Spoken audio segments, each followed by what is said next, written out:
বন্ধুরা, অক্টোবরের শেষ, নভেম্বরের শুরু হতে যাচ্ছে।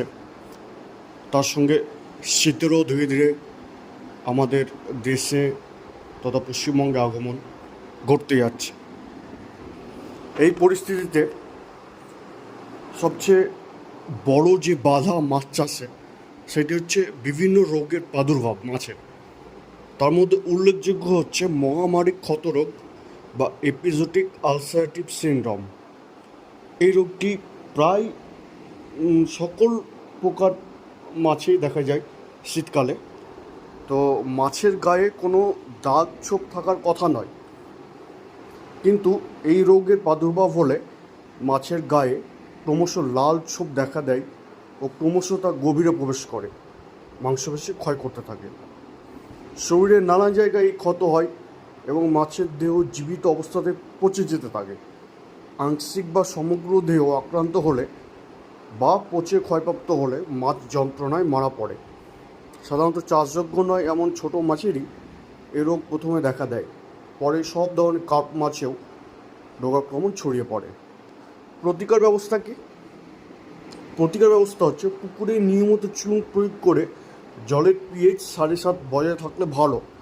অন্যথায় রোগ লক্ষণ দেখা মাত্রই প্রথমেই পরিমাণ মতো চুন দিয়ে জলের পিএইচ 7.5-এর বেশি করতে হবে। তারপর বিঘা প্রতি 12 থেকে 15 গ্রাম মিথিলিন ব্লু জলে গুলে সর্বত্র ছড়িয়ে দিতে হবে। যদি এতেও রোগ না সারে, তাহলে বিঘা প্রতি 200 থেকে 250 মিলিলিটার অ্যাকোয়া হেলথ বা সিফ্যাক্স প্রচুর জলে গুলে ছড়ালে অতি শীঘ্রই এ রোগ থেকে নিস্তার পাওয়া যায়। তাছাড়া মাছের খাবারে কেজি প্রতি 20 গ্রাম ইস্ট মিশিয়ে 7 থেকে 10 দিন খাওয়ালে শীঘ্রই মাছের দুর্বলতা দূর হয়। করণীয় কি? আমাদের পরিচর্যা বা করণীয় সেটি হচ্ছে পুকুরের পরিবেশ ত্রুটিপূর্ণ থাকলে তার যথাসাধ্য সংশোধন করতে হবে। মাছের ঘনত্ব বেশি থাকলে তা কমিয়ে দিতে হবে। এই পুকুরে প্রতি মাসে একবার 5 গ্রাম হারে অ্যাক্টিভ ফ্ল্যাভিন জলে গুলে প্রয়োগ করা যেতে পারে। অকারণ বেশি জৈব সার যাতে প্রয়োগ না হয় সেদিকে নজর দিতে হবে।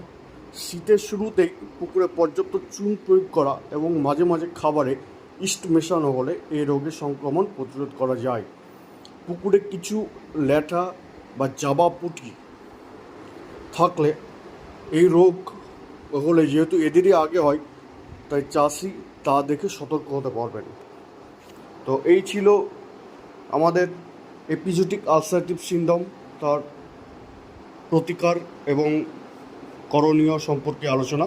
পরবর্তীকালে আমরা অন্য কোনো বিষয় নিয়ে আলোচনা করব। ততক্ষণ ধন্যবাদ।